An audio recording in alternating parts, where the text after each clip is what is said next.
मेरी मुलाकात sir programme में देखो, मैं जहाँ भी मुलाकात हुई है, जिस सिलसिले में भी मुलाकात होती है, मैं तब कहता हूँ जब खान साहब की तरफ मेरे पास इंस्ट्रक्शंस होते हैं। ये बहुत खुशाइंद है, बातचीत मुल्क के इस्तेहकाम के लिए ज़रूरी है। हमारे दरवाजे हमेशा बातचीत के लिए खुले थे। अगर बातचीत आगे बढ़ी तो इससे मुल्क में इस्तेहकाम आएगा। अगर मुलाकातें हो रही हैं, पॉजिटिव वाइब्स आ रही हैं, तो एतमाद बिल्डअप हुआ है, तो ये चीजें हो रही है ना।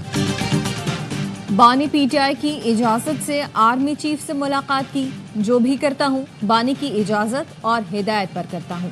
चेयरमैन तहरीक इंसाफ बैरिस्टर गौहर कहते हैं बानी पीटीआई ने मुलाकात को खुशाइन करार दिया। उन्होंने कहा मुल्क के इस्तेहकाम के लिए बातचीत जरूरी है। बातचीत आगे बढ़ेगी तो मुल्क में इस्तेहकाम आएगा। वजीर आला केपी अली अमीन गंडापुर ने ताकतवर हलकों से बैकडोर राब्तों की तस्दीक कर दी। कहा एतमाद बहाल हुआ है तभी तो ये चीजें हो रही हैं।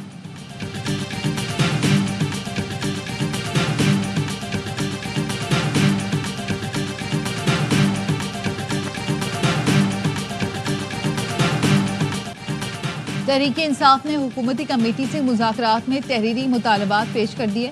मुतालबा किया कि चीफ जस्टिस पाकिस्तान या सुप्रीम कोर्ट के 3 जजों पर मुश्तमिल 2 इंक्वायरी कमीशन तश्कील दिए जाएं। पहला कमीशन बानी पीटीआई की गिरफ्तारी की कानूनी हैसियत, 9 मई वाक़यात की तहकीकात और CCTV का जायजा ले। दूसरा कमीशन 24 से 27 नवंबर तक के वाक़यात की तहकीकात करे। तमाम सियासी कैदियों को रिहा किया जाए।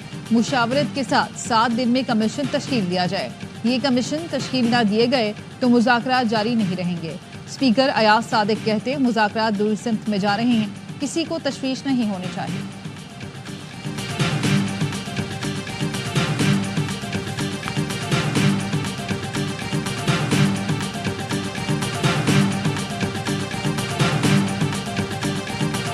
दोनों कमेटियों के दरमियान तय पाया कि हुकूमती कमेटी 7 वर्किंग डेज के अंदर, वर्किंग दिनों के अंदर अंदर अपोजिशन के मुतालबात पर अपना बाज़ाब्ता तहरीरी मौक़िफ़ पेश करेगी।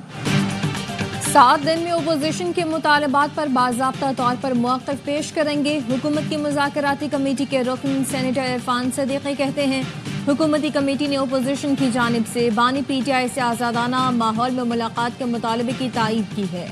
आइंदा इजलास की तारीख का ऐलान स्पीकर दोनों कमेटियों की मुशावरत से करेंगे। पीटीआई मुज़ाकराती कमेटी के रुकन सलमान अकरम राजा ने कहा हुकूमत ने कमीशन बनाने के लिए वक्त मांगा है। कमीशन के मामले पर इत्तफाक नहीं होता तो आगे नहीं बढ़ सकेंगे। 31 जनवरी से पहले हुकूमत का जवाब आना चाहिए।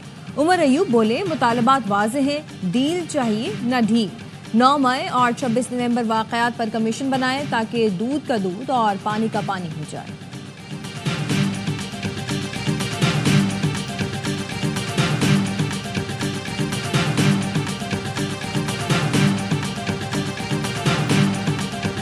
वो डील का कोई ना कोई कर रहे होंगे।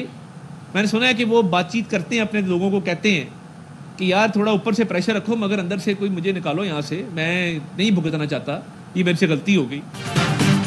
बानी पीटीआई डील करना चाहते हैं, अपने लोगों को कहते हैं मुझे बाहर निकालो। मुज़ाकरात का ये तासुर ना लिया जाए कि अरबों की करप्शन पर पर्दा डाल दिया जाएगा। करप्शन केसेस का जवाब देना होगा। वज़ीर इत्तलात अता तारर कहते हैं 190 million pound mega corruption scandal है। बानी पीटीआई ने एक फैसले से फर्द वाहिद को 80 से 90 अरब का फ़ायदा दिया। आपने घर, अंगूठी और अलकादर यूनिवर्सिटी की शक्ल में रिश्वत ली। आपने जो किया वो भुगतना भी पड़ेगा।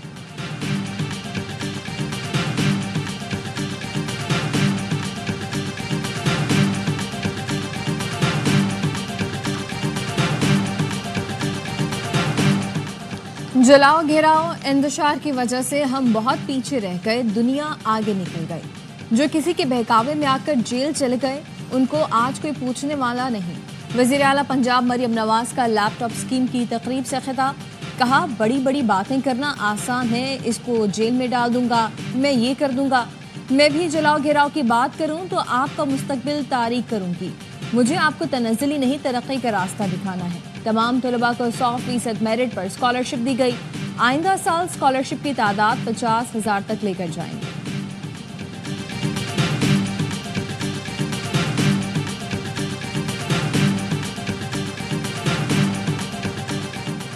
खैबर के इलाके तीरा में सिक्योरिटी फोर्सेस की कार्रवाइयां, 22 खारजी मारे गए, 18 जख्मी। ISPR का कहना है सिक्योरिटी फोर्सेस ने तीरा में 14 दिसंबर को इंटेलिजेंस बेस्ड ऑपरेशन का आगाज किया था। अमन अमान की बहाली और खवारिज के खात्मे तक कार्रवाइयाँ जारी रहेंगी। वज़ीर आज़म का कामयाब ऑपरेशन पर सिक्योरिटी फोर्सेस को खिराज तहसीन, कहा मुल्क से हर किस्म की दहशत गर्दी के मुकम्मल खात्मे के लिए पुरअज़्म है। कलभूषण के सिवा अब तक कितने सिविलियन का मिलिट्री कोर्ट में ट्रायल हुआ, डेटा के साथ जवाब दें। सुप्रीम कोर्ट के आईनी बेंच ने वजारत दिफा से तफसीलात मांगी। वजारत दिफा के वकील ख्वाजा हारिस ने कहा, जहां आर्टिकल 8 ज़ेली सेक्शन 3 का इतलाक हो गया, बुनियादी हकूक खत्म हो गए। जस्टिस नईम अख्तर अफगान ने कहा, आर्मी एक्ट आर्म फोर्सेस के अफसरान और जवानों को डील करता है। कानून में तरमीम से पहले रिटायर्ड अफसरान मिलिट्री ट्रायल में आए, अब सिविलियन को मिलिट्री ट्रायल में शामिल कर लिया गया। लगता है कानून में शामिल किसी भी शख्स के अल्फाज का दुरुस्त तयन नहीं हुआ। कानून में शायद यह सकम रह गया। केस की समाअत कल तक मुलतवी कर दी गई।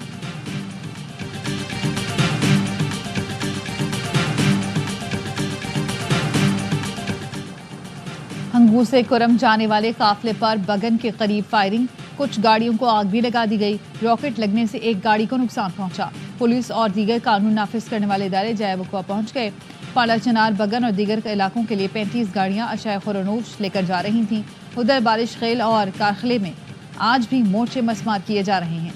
जिला इंतजामिया का कहना है अब तक 7 छोटे बड़े बंकर गिराए जा चुके हैं।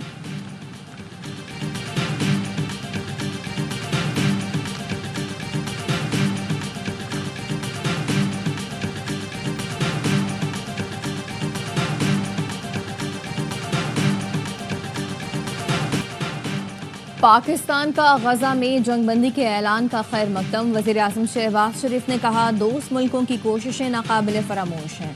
अमन व अमान के लिए जंगज़दा इलाकों में इंसानी इमदाद की तरसील अहम है। उम्मीद है इस जंगबंदी का मुकम्मल तौर पर एहतराम किया जाएगा। पाकिस्तानी अवाम फ़लस्तीनी बहन भाइयों के साथ खड़े हैं। इसराइली जारहियत के खिलाफ जान माल का नजराना देने वालों को खिराज अक़ीदत पेश करते हैं। पाकिस्तान 2 रियासती हल के मौक़िफ़ का इआदा करता है। आज़ाद फ़लस्तीन ही मसले का पायदार हल है।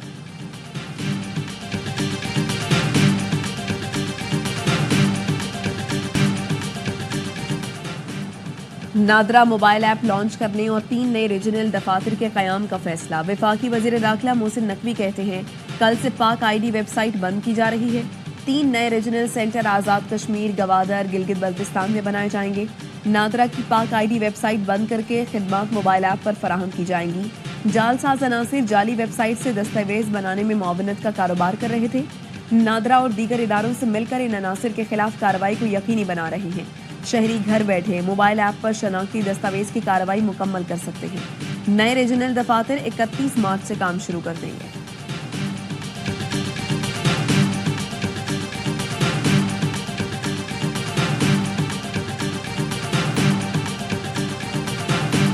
कराची में हैवी ट्रैफिक ने मजीद 2 जानें ले ली। सुपर हाईवे के करीब तेज रफ्तार डंपर की टक्कर से बच्ची जान भग। शनाख्त 6 साल की तानिया के नाम से हुई। औरंगी टाउन 5 नंबर में ट्रक की जद में आकर मोटरसाइकिल सवार जान से गया। एक शख्स जख्मी। रेस्क्यू हुकाम के मुताबिक जनवरी के 15 दिनों में मुख्तलिफ ट्रैफिक हादसात में 32 अफराद जान भग हो चुके हैं।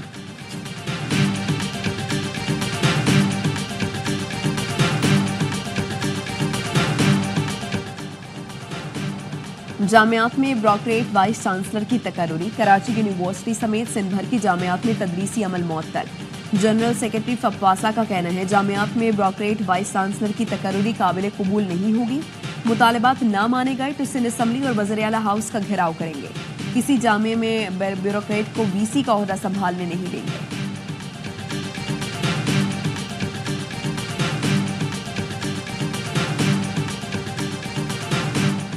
वज़ीर इत्तलात सिंध शर्जील मेमन की ज़ेर सदारत काबीना की ज़ेडी कमेटी के फ़ायद शुमारी का इजलास। सरकारी मुलाजमीन के लिए इलेक्ट्रॉनिक गाड़ियाँ खरीदने का फैसला। सिंध हुकूमत बेकार गाड़ियाँ एक माह में नीलाम करेगी। शर्जील मेमन ने कहा, ईवी गाड़ियाँ खरीदने से हुकूमत को फ़ायदा होगा, POL की बचत होगी। मकसद अवाम का पैसा बचाना और ज़रूरियात के मुताबिक अखराजात को यकीनी बनाना है।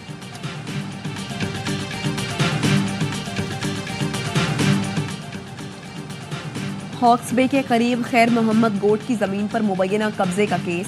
सिंध हाई कोर्ट ने एंटी इंक्रोचमेंट ट्राइब्यूनल के फैसले को मुअत्तल कर दिया। कब्जा माफिया के खिलाफ कार्रवाई न करने पर Sindh high court Barham. Justice Zafar Ahmad Rajput ने कहा, जमीनें बिक रही हैं, कोई इदारा रोकने वाला नहीं। सरकारी वकील को तफसीलात पेश करने का हुक्म। सिंध हुकूमत गोट आबाद स्कीम और दीगर को नोटिस जारी, कब्जे में मुलव्वस अफराद को भी तलब कर लिया।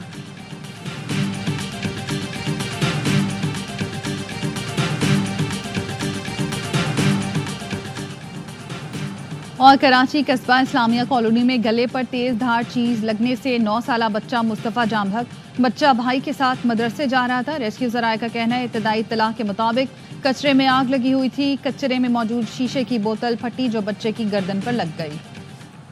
अमरीकी शहर लॉस एंजलिस में लगी आग बुझाई न जा सकी। तेज हवाओं के बायस भड़कते शोलों ने मजीद इलाकों को लपेट में ले लिया। लॉस एंजलिस से 100 किलोमीटर दूर झाड़ियों में आग भड़क उठी। चंद घंटों में 5 एकड़ रकबा जल गया। अब तक 25 अफराद की हलाकतें रिपोर्ट, सैकड़ों जख्मी, 23 अफराद लापता हैं। मजीद 90,000 से ज्यादा अफराद को इनखला के अहकाम जारी कर दिए गए। अमरीकी मुसलमान लॉस एंजलिस में मुतासरीन आतिशज़दगी की इमदाद के लिए पहुंच गए। अमरीका की सबसे बड़ी मुस्लिम फलाही तंजीम की इमदादी कार्रवाइयाँ जारी। इतना रिलीफ्स के CEO अब्दुल रऊफ खान कहते हैं मुतासरीन की ज़रूरियात के लिए दिन रात काम कर रही हैं। हमारा मकसद मुतासरीन की ज़िंदगी को दोबारा मामूल पर लाना है।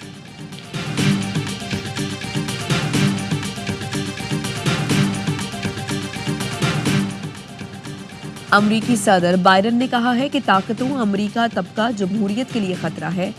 ओवल ऑफिस में अलविदा खिताब में उनका कहना था कि हमें अपने बच्चों, खानदानों और जमहूरियत की हिफाजत करनी है। अमरीकी इक़्तिदार पर यकीन रखने का मतलब जमहूरी इदारों पर यकीन रखना है। सोशल मीडिया पर गुमराहकुन मालूमात से ताकत के गलत इस्तेमाल को मुमकिन बनाया जा रहा है, जिससे आज़ाद प्रेस तबाह हो रहा है।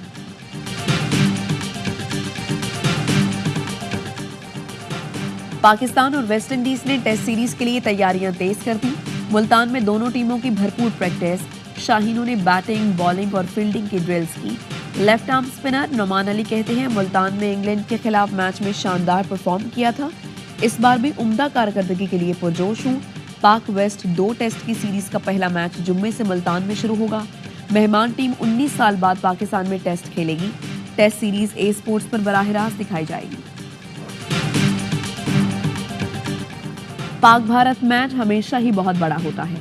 चैंपियंस ट्रॉफी में दोनों टीमें 23 फरवरी को टकराएंगी, लेकिन सोशल मीडिया पर अभी से इसकी बातें शुरू हो गई हैं। साबिक कप्तान वसीम अकरम कहते हैं पाक भारत मैच का मुझ समेत सबको बेसब्री से इंतजार है।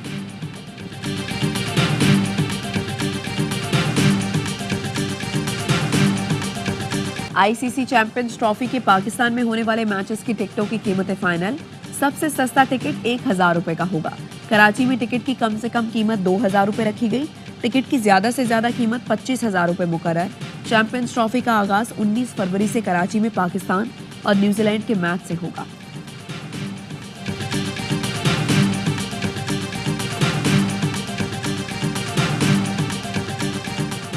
पीएसएल खेलने के लिए इंग्लिश खिलाड़ी जेम्स विंस ने फर्स्ट क्लास क्रिकेट छोड़ दी। इंग्लिश बोर्ड ने एनओसी देने से मना किया था। जेम्स विंस पीएसएल 10 में कराची किंग्स का हिस्सा हैं। इंग्लिश क्रिकेट बोर्ड की एनओसी पॉलिसी के बाद खिलाड़ियों ने एहतजाज किया था। और भारतीय अदाकार सैफ अली खान घर में डकैती मुज़ाहिमत पर जख्मी। नामालूम मुलजिम का सैफ अली खान पर चाकू से हमला।